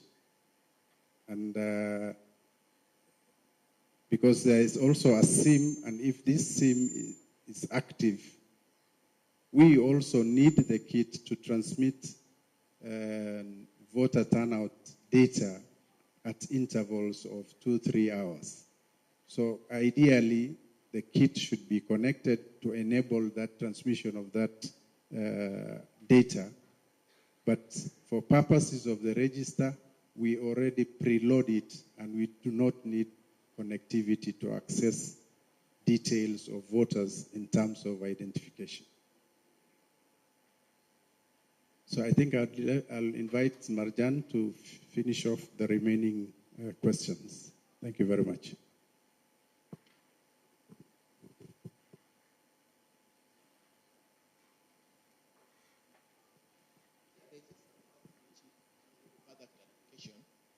The question of presidential ballot. Regulation 83 requires that, the Regulation 83 requires that the presidential tally be announced first, and that's the rule. But then there is the issue of what if the presidential ballot was mistaken placed at the ballot, and yet you are expecting the presidential ballot first. In some cases, there have been problems and discrepancies in the result. Thank you. Mr. Chairman, the issue of the counting of the votes, I think the regulations are very clear. It starts with the presidential ballot box first. Okay. And so that's not in dispute. It's already part of our training program. For joining us. Now, for purposes of this session on youth as partners in Black service. My name is Rebecca Nyankia. I work with the National AIDS Control Council. I am the program officer for adolescents and young people. So really, young people are very close. What is happening? This session is on youth, as I said, youth as partners in blood services. And I don't know about you, but as myself, when I was 18 or 15 or in campus, I was obviously not. We have been overrun. Donating blood or organs. Is it a technology failure? I understand why it's an important conversation for us to have.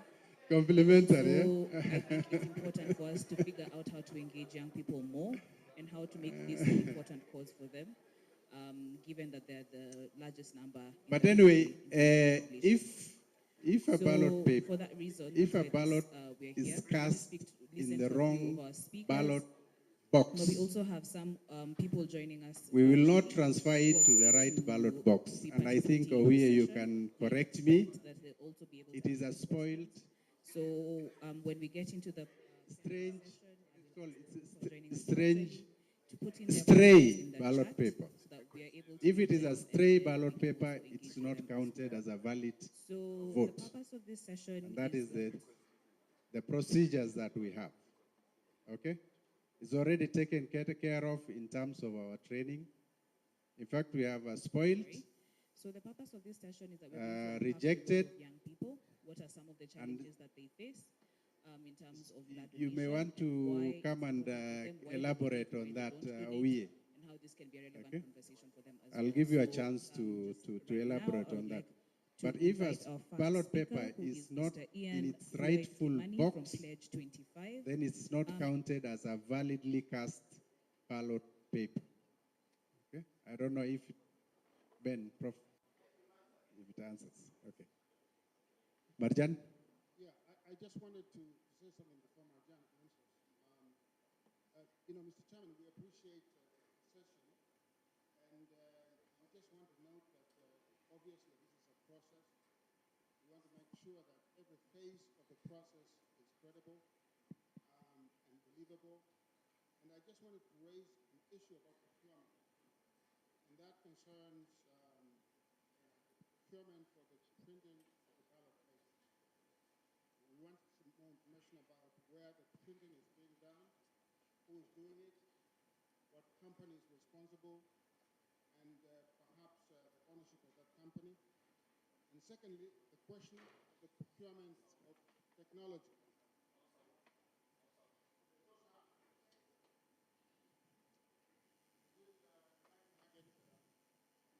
Okay, can you hear me now?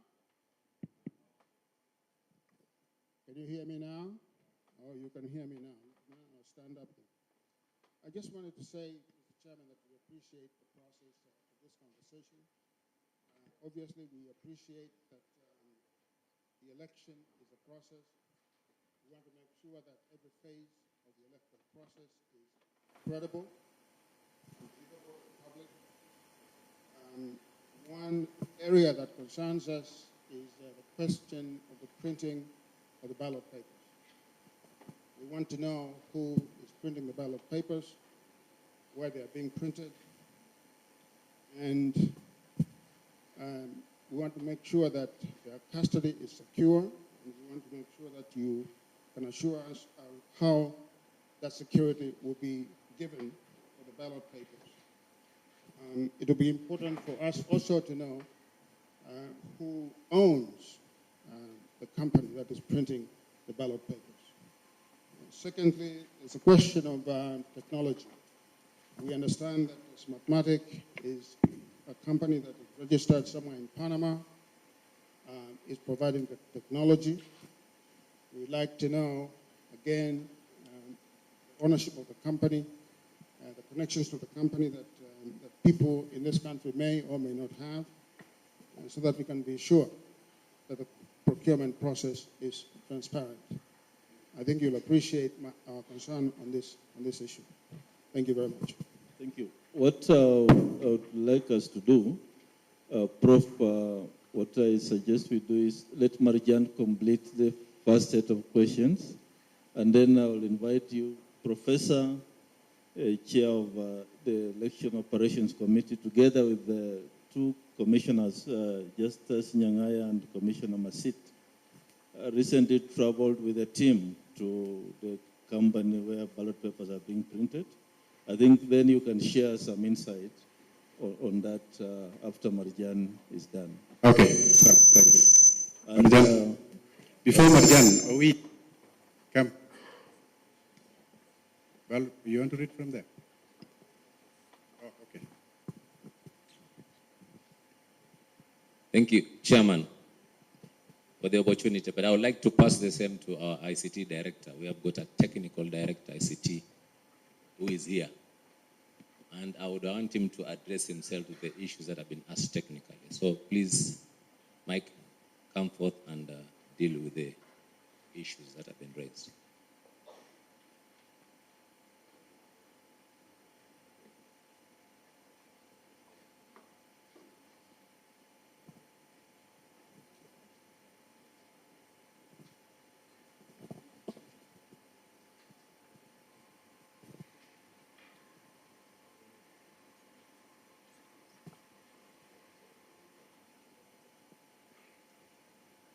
Good afternoon.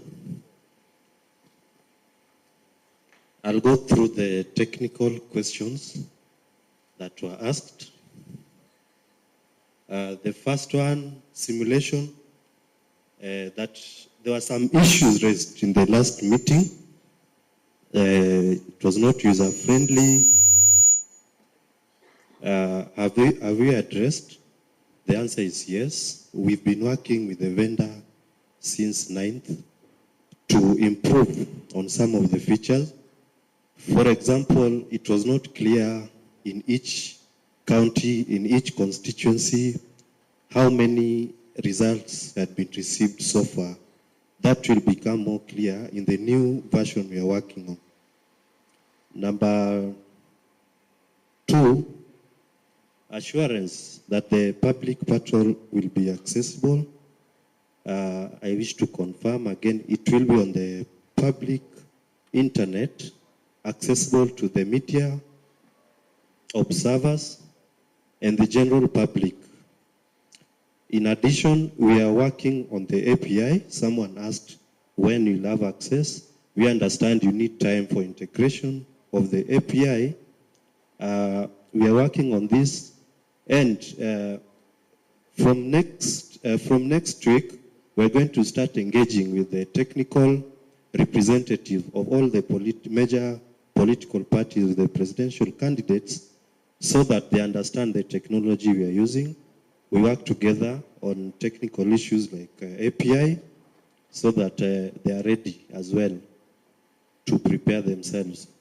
As the chairman said, if they want to do their own parallel tallying.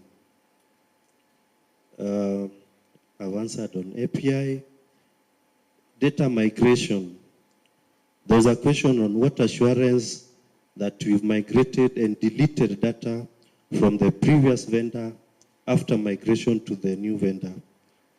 The fact is, we have not deleted data from the previous vendor because that data remains reference. We do not want to delete its reference and will be retained until we have maybe at least 3 years, because it is a reference data that we paid for. So there's no need to give you evidence of deletion. We have not deleted it. We still keep it as reference. But the entire register, as at that time of 19.8, has been migrated to the new vendor. In addition, we added about 2.5 or so million voters registered through ECVR 1 and 2, and deleted dead voters, and people who had registered with fake documents. And as the chairman announced, the register now stands at 22.1 million voters after all that is done. The last is geofencing. Geofencing of the tablets. Geofencing means the tablet is marked to only operate from a certain point using satellite technology to mark where it is at any single point. There's a debate on what to do. Do you geofence because it consumes a lot of power? Do you geofence and use so much power that you cannot, as a result, work with the kit the entire day, transmit result, transmit logs, most of these kids, we expect them to work for at least, I think, 12 hours. So we decided to select that instead of geofencing, we keep entire serial numbers of all the kits, and we assign each kit to a specific polling station. This data will be shared with all the political parties before the elections, so that you are able to verify post-election or during the polling that the same kit that was used, the same kit that we shared is in a specific polling station is where it's supposed to be. I realized your concern here was that you are saying 4,000 kits have been lost and can be used to transmit spurious results. This cannot happen. In the security we have deployed in the new system, and indeed even in 2017. Before, in the production facility that you are going to visit, you are going to see that the servers that will receive results will be pre-configured to know which kits can transmit results, and only those kits which it knows can transmit. Nobody else can install that software because they do not have access to that software, and that software is the only software that can transmit results. That will address your concern that there are 4,000 kits that are somewhere which can transmit results. Secondly, I wish also to clarify that we've not lost 4,000 kits. We bought 45,000 kits in 2017. We have tested all of them. About 41,000 of them are working. 3,000 are not working, and they are available for you to see. They are not lost. Hopefully, I've addressed all the technical questions that were asked. Thank you.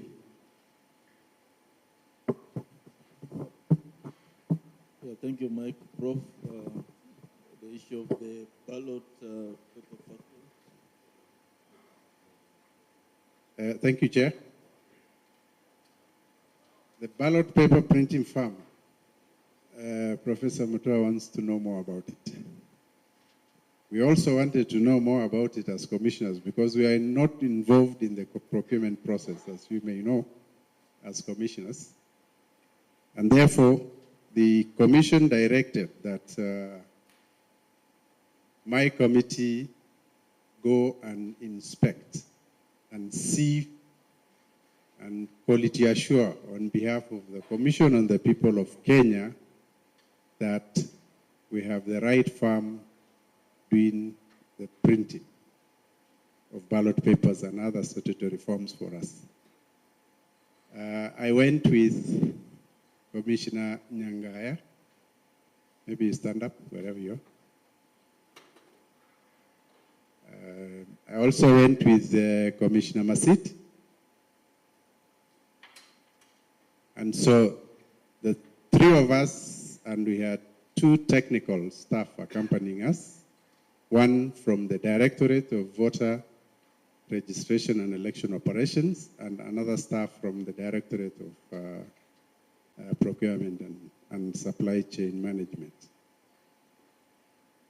The company that has been given or awarded this contract is Inform Lycos. This is a company owned by a Greek national.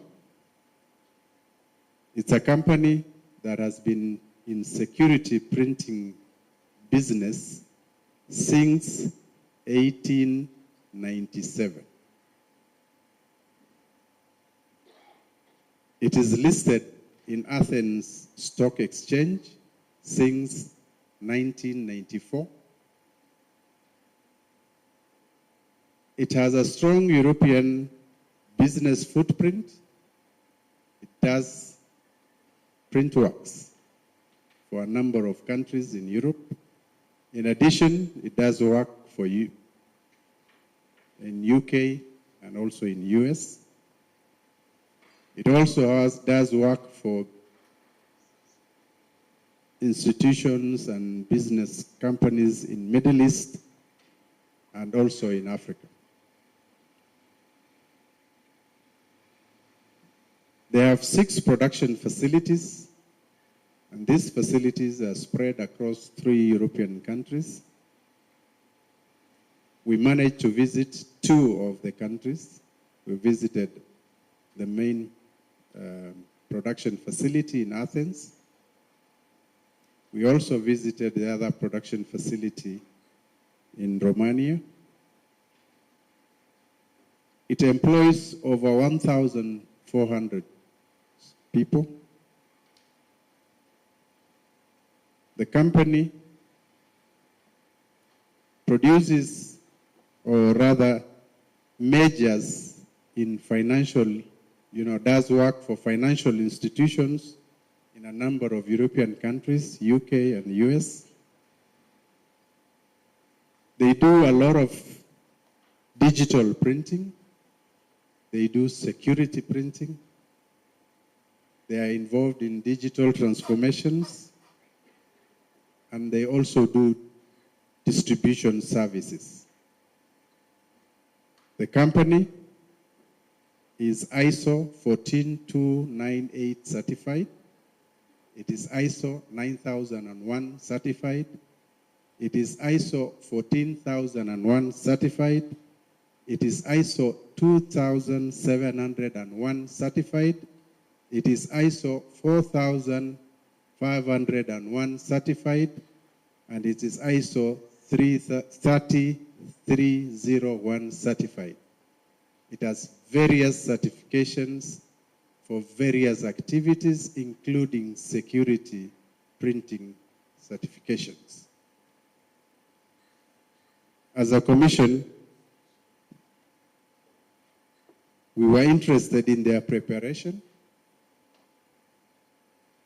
As of the time we visited, which is I think slightly or less than a month ago, it had procured over 31 tons of UV dull security paper with custom-made watermark as per IEBC requirements.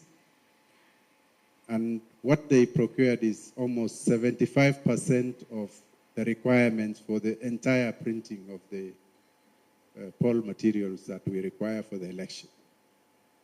The remaining 25% was in another facility which they get their raw materials from in Italy, and it was ready for shipment as and when they are asked to bring over.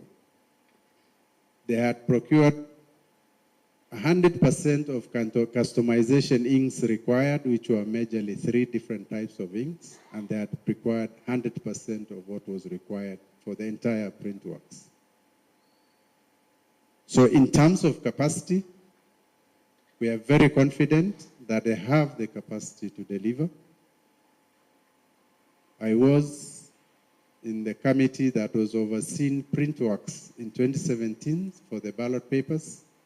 I visited Al Ghurair severally then, and having had the opportunity to visit this time, this particular farm, I can confidently say they have twice the capacity of Al Ghurair. In fact, more than twice the capacity. The main production facility will be in Athens, but they have a redundancy parallel site in Romania which has identical equipments. The same equipments in Athens are the same equipments in Romania. And that can be used as a backup site in the event of any disaster happening in Athens. So as a commission, we are completely satisfied with their choice. They have the capacity. They are involved in businesses far more than the little contract we have given them. Of course, as I mentioned earlier, they are listed in the Athens Stock Exchange, and I don't think they will be doing any monkey business to jeopardize their vast business interests they have in several continents. And so that's the assurance we can give, Professor Makao Mutua. If there is anything else you want, we can ask you to go and see for yourself if you can pay your ticket. We were not even allowed to carry our let alone cameras, even our phones into the production facility. Whereas in Al Ghurair, we used to roam with our phones. So they are far more serious, and we believe we have made the right choice. Thank you very much. Thank you, Prof. I want to give way forward to this meeting. I recognize the presence of the UDA presidential candidate and the chief agent. You are ably represented. Is it a question on ballot paper? Prof, so you don't move, stay there. I just want to say that the technical team will actually be arranging a meeting with the technical teams from the 4 presidential candidates on the issues of technology and visitation of our factory. So that is being done, and also other issues which we may not exhaust here today, then can be discussed in a follow-up meeting next week. We may not be able to exhaust everything, and because we also understand the other schedules. Thank you.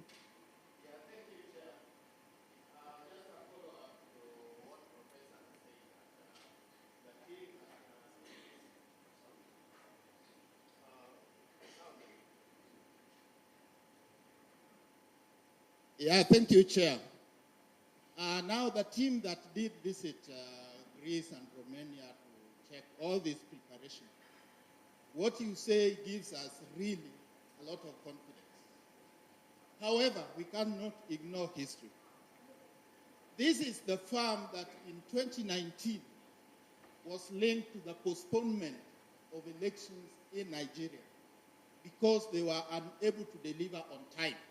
So they might have all those security features. What guarantee did they give you? Because in Kenya, you understand even the impatience we normally have when the station is not open for 2 hours. So if we have to postpone this election even by a day, imagine the kind of crisis we'll be dealing with in this country. Did you ask them about that particular occurrence, and what guarantee did they give you that we'll have this delivered in time? Thank you. First of all, we asked the same question. You botched Nigeria elections. Why should we trust you? The first thing they told us was they were never contracted to do the Nigeria election. The truth of the matter was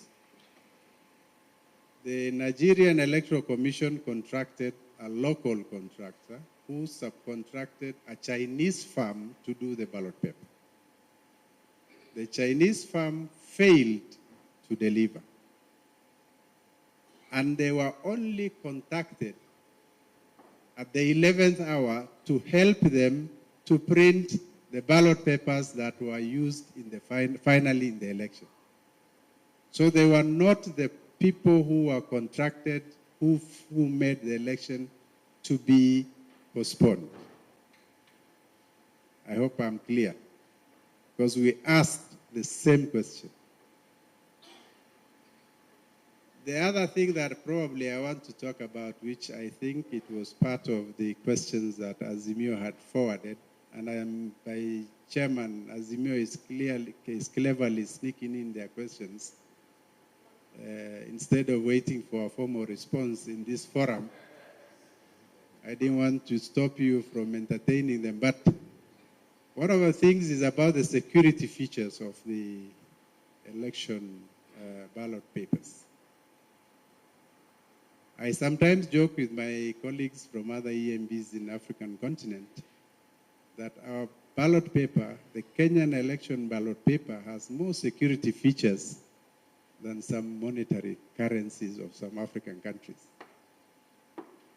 We have 8 security features on our ballot paper.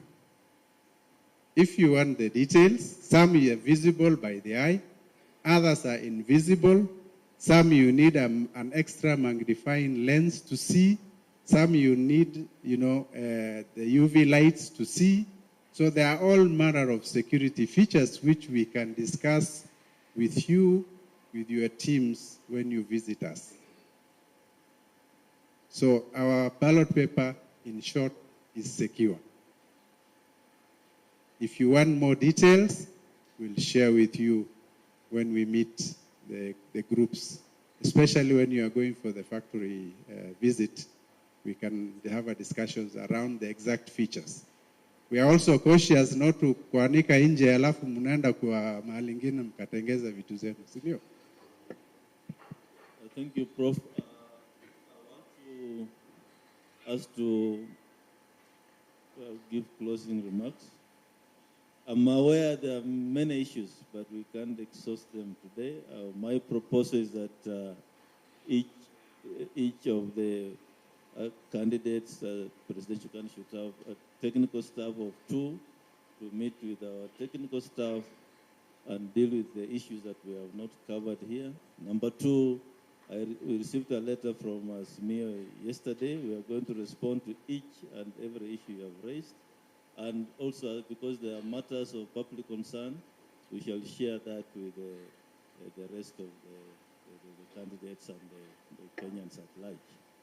And so we cannot exhaust this meeting issues today. Yeah, yes. I just want to.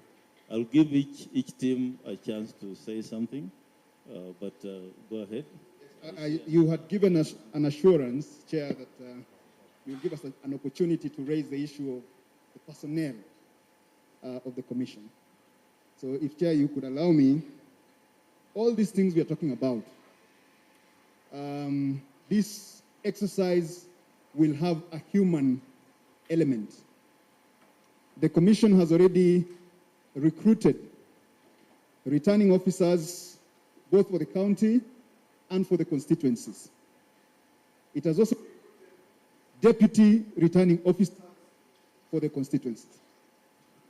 Chair, we have noted with concern that there is a great tribal imbalance, ethnic imbalance in the composition of those returning officers. If you want the details, Chair, Kenya is a country that is made up of at least 50 communities, diverse communities. But when it comes to the returning officers at the county level, 10, nearly 10, because there are 8 from one community. And that community has a presidential candidate in this election. By comparison, the next community that has a candidate in this election at the top level only has 4 returning officers at the county level. Chair, we have also noted that at the constituency level, when it comes to returning officers and deputy returning officers, we're talking about 290 plus 290, 580. Out of 580 key personnel at the constituency level, we have nearly 100 from one community. I have the figures. Can we answer? Yes, I have the figures. I have the data. I have compared, even with the strength of these communities when it comes to the population of the country. The community that I'm talking about that is leading is not the community that is leading in terms of the general population, but yet in every aspect, they have at least double the number of personnel.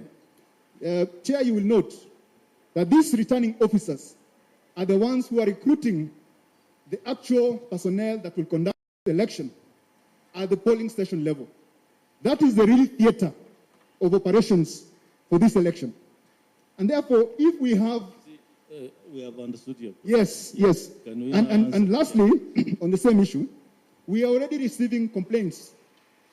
We are already receiving complaints from some of these places where these officers are deployed. We're talking about Kisii, we're talking about Busia, we're talking about Bungoma. We are receiving complaints from the ground that the recruitment of presiding officers is not going, is going in a very skewed way. And therefore, kindly address that. These concerns will be followed by a written document. Thank you very much. So do we wait for the written or?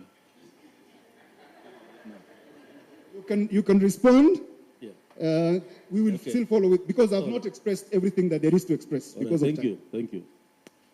Prof, you want to say something? But as Professor speaks, I don't think there's any institution in this which has the face of Kenya as that's how. But Prof, go on with it. And right now we have officers in Bomas. The face of Kenya is in Bomas. But Professor... Thank you, Chair. The reason why we said we wanted to meet in camera is because some people get excited with camera. This is to politicize this Unless function. you want to give me a right to respond. Excuse me, you have asked a question, I will have a right to Do respond. not attack my character. I'm here, I can defend myself. I want to respond to I the can defend question myself. in Do not my attack own my manner. character. Okay? Some order, please. IEBC recruits personnel in this manner.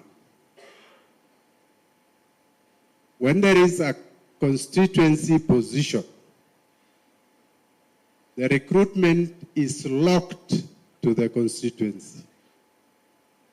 There are 290 constituencies in Kenya, which therefore means recruitment is based at the constituency level.